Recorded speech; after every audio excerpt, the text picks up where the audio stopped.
Long before cooking changed anything, early hominins had one main way to handle food: grind it down with their own mouths. Meals had to be torn, crushed and chewed for a long time. Roots resisted. Leaves and stems fought back. Meat, when it appeared, still demanded work. That constant effort favoured bigger jaws and thicker chewing muscles. The mouth had to be strong first, or eating simply failed. Wild foods also carried a hidden problem: grit.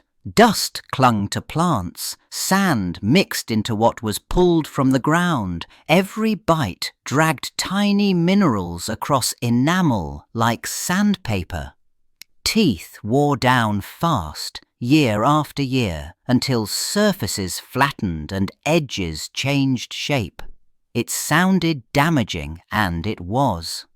But the wear also opened space and smoothed tight contacts between teeth, so food got trapped less easily. Cavities still happened, but they stayed relatively uncommon compared with later times. These diets offered fewer sticky, sugar-rich foods that fed mouth bacteria for long stretches. Chewing stayed constant, and saliva kept washing the teeth. The surprising trade-off was clear. Teeth got ground down, sometimes to the point of exposure and pain, yet the jaw stayed roomy and the pattern of decay stayed limited. Then a quiet change began at the hands. Sharp stone edges cut and scraped what teeth once had to defeat. With flakes and choppers, early humans opened hides, sliced meat, and broke bodies down into smaller pieces before eating. That single shift mattered. Food arrived at the mouth already shortened, already weakened. Chewing still happened, but it no longer carried the whole workload. The jaw stopped being the first tool. Butchery pushed that advantage further. Tendons got severed, muscle got stripped from bone. Marrow got reached by cracking and prying, not by grinding between molars. Each step outside the mouth reduced the time and force needed inside it. Big teeth and thick jaws still helped, but they no longer decided whether a meal was possible. A new pattern started. Hands did more, mouths did less. Over generations, that changing workload left its mark. When chewing demands eased, faces did not need to stay as broad, and teeth did not need to stay as massive.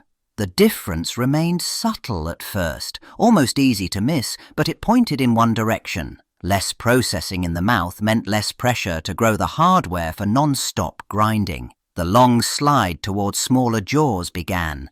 Controlled fire changed eating in a quiet but powerful way. Food that once fought back now gave in. Meat that had demanded tearing softened. Roots and tubers that had resisted the teeth broke down with heat. Cooking did part of the chewing before the mouth ever started. That single shift lowered the daily workload of the jaws. It also changed what a strong bite even meant. With regular cooking, the forces inside the face no longer stayed as intense for as long. Teeth still met, but they met softer food. Muscles still worked, but they worked less brutally. Over time, growing jaws followed the demands placed on them. When the demand dropped, the push for large, wide jaws eased too. The old, roomy dental arcade started to narrow, little by little. That narrowing carried a consequence. Teeth kept roughly the same schedule for erupting, but they entered a jaw that offered less space than before. Crowding began to appear more often, not as a sudden defect, but as a new normal taking shape. Cooking did not just make meals easier, it redirected growth. The mouth started to become a tighter fit for its own equipment. Then another tool changed the mouth in a different way. People started grinding plants between stones to make meal and flour. It sounded like progress. It made hard seeds and grains easier to eat. But stone met stone again and again, and tiny particles broke off. The food carried that grit straight into the mouth. It did not rot teeth quickly, it sanded them down. Enamel lost the fight. This wear followed a pattern that showed up again and again in ancient skulls. The chewing surfaces flattened early, as if someone had filed them. Ridges disappeared. Yellowish dentin got exposed and wore fast because it stayed softer than enamel. Teeth shortened, the bite changed, and when grit kept grinding day after day, cracks formed like stress lines in glass. Some teeth split, some broke. The damage left clues that lasted long after the people disappeared. Archaeologists found heavy polish, sharp-edged notches and fractures that matched a lifetime of stone-milled food. It showed up even when cavities stayed rare, because this was not sugar at work. It was abrasion, a new kind of injury, built into the daily meal. Grinding plants fed communities. It also turned teeth into tools that wore out faster than before. When farming spread, the menu narrowed fast. Instead of many wild plants and hunted meat, people relied on a few dependable staples, grains and other starchy crops that grew in bulk. Those foods filled bellies, but they also changed what happened on tooth surfaces. Starch clung. It lingered. And in the mouth, lingering food meant a new advantage for bacteria that had always been there, waiting for easier fuel. The shift sounded simple. More bread, more porridge, more cooked grains. The outcome was not simple at all. Oral bacteria broke those starches down and turned them into acids, again and again, right against enamel. That acid quietly dissolved the hard outer layer of teeth. Cavities stopped being rare surprises and started showing up as a pattern. The damage also changed where it struck, often near the gum line and between teeth. Then the gums paid their own price. More sticky carbohydrates meant more plaque, and plaque meant constant irritation where teeth met soft tissue. Over time, gums swelled and pulled back, and infection gained a foothold around roots. In farming communities, toothache and loose teeth became common adult problems, not just accidents of age. Agriculture fed populations. It also fed the microbes that turned mouths into long-term battlefields. People no longer lived only from what they found that day. They stored food. Grains dried and sat for months. Roots and fruits got packed away. Fermentation turned harvest into beer, sour porridge, and preserved vegetables. It sounded like security, and it was. But it also changed how often mouths met food. Eating stopped being a few meals tied to hunting or harvest. It became constant access. With storage came snacking, a handful of softened grain, a sip of fermented drink, a bite taken while working. Each time carbohydrates hit the teeth, oral bacteria fed fast and released acid. Enamel did not fail in one dramatic moment. It failed in small, repeated hits. The mouth needed time to recover, but the next bite arrived before that balance returned. The attacks stacked up. Fermented foods and drinks added their own acidity, and sticky staples clung to pits and cracks where brushes did not exist. Cavities spread beyond a few unlucky mouths. Whole families carried the same pattern of pain and infection. A small spot became a hole reached the nerve. Toothache interrupted eating, sleep, and work. Decay no longer looked like an occasional defect. It looked like a shared burden.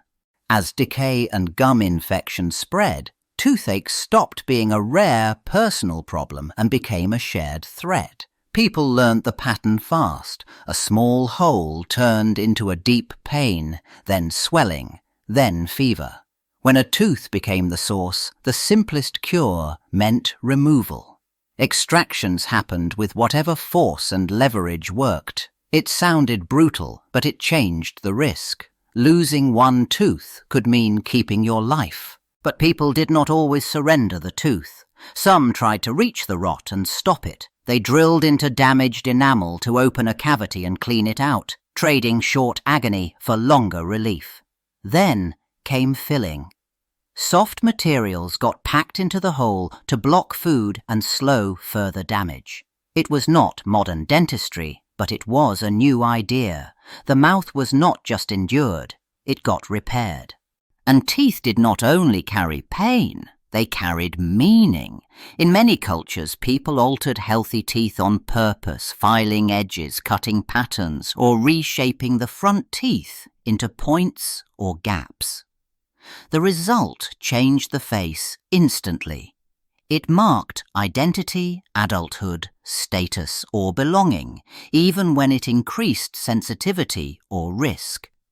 By this point, human beings intervened in their mouths for two reasons at once: survival and self.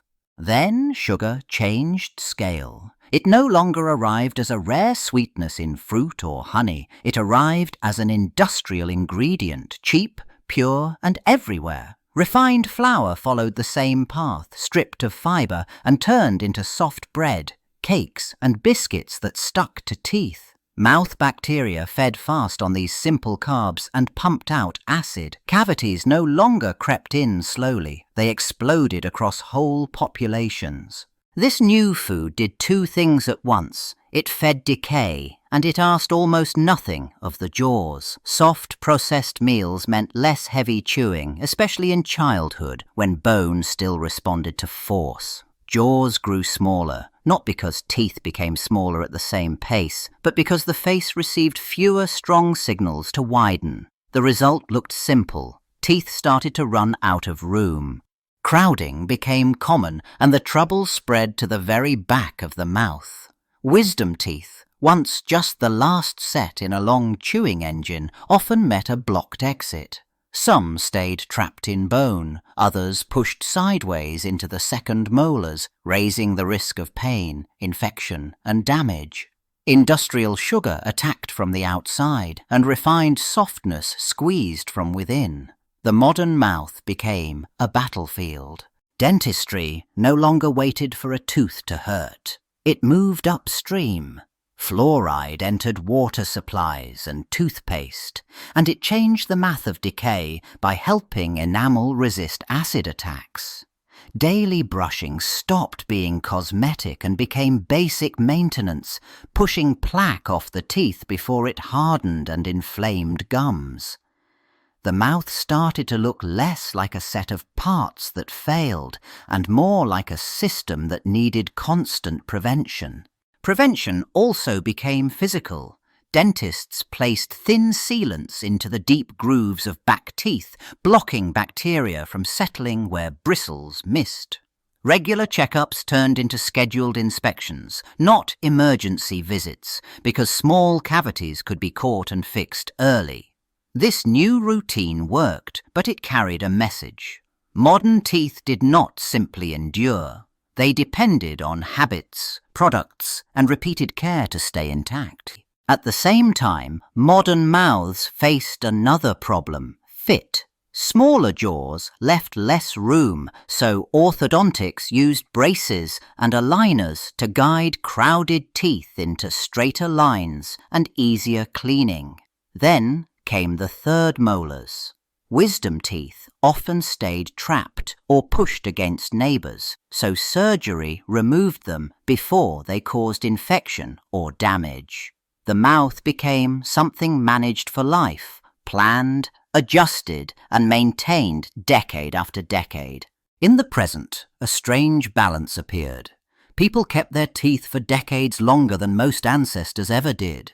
Fillings lasted, crowns replaced broken parts, and cleanings held infections back.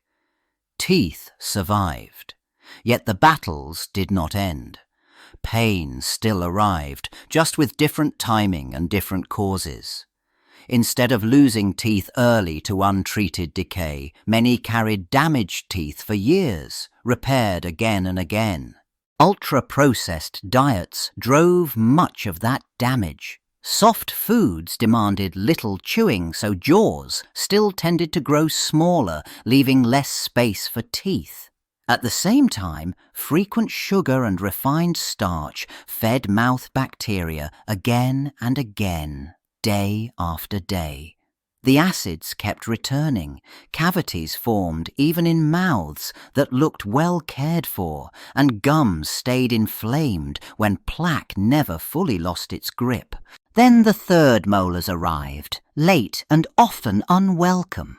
Wisdom teeth tried to emerge into crowded jaws, got trapped, pushed against neighbours, or infected the gums that covered them. Many needed surgery, not because the teeth were new, but because the jaw had been reshaped by modern eating. The contrast stayed stark. Where early mouths wore down massive teeth in massive jaws, modern mouths preserved teeth longer, yet still suffered.